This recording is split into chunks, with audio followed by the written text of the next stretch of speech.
વડીલો અને મારા વહાલા બાળ મિત્રો, આજે હું તમને સ્વાસ્થ્ય અને પર્યાવરણ વિશે થોડું કહેવા માંગુ છું.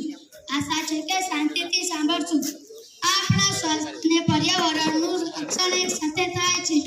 આપણી ઇકોસિસ્ટમનું નાજુક સંતુલન આપણે સુકા કરીને સીધી અસર કરે છે.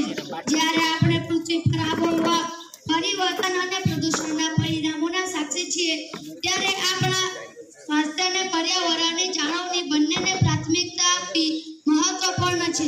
સ્વસ્થ ઇકોસિસ્ટમ્સ આપણને આપણા અસ્તિત્વ માટે જરૂરી સ્વચ્છ હવા, પાણી અને ખોરાક પ્રદાન કરે છે. આપણા પર્યાવરણની સુરક્ષા કરીને આપણે રોગોના ફેલાવાને અટકાવી શકીએ છીએ, વાયુ પ્રદૂષણ ઘટાડી શકીએ છીએ અને આવનારી પેઢીઓ માટે ટકાઉ ભાવિ સુનિશ્ચિત કરી શકીએ છીએ.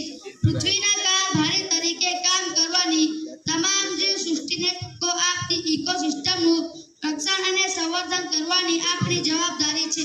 આપણે ચોક્કસ પ્રવૃત્તિઓની હિમાયત કરવી જોઈએ, આપણા કાર્બન ફૂટપ્રિન્ટને ઘટાડવું જોઈએ અને પર્યાવરણીય સંરક્ષણના પ્રયત્નોને પ્રોત્સાહન આપવું જોઈએ.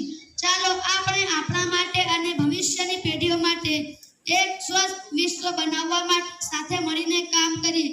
યાદ રાખો, સ્વચ્છ વાતાવરણનો અર્થ આપણા બધા માટે સ્વચ્છ ભવિષ્ય છે.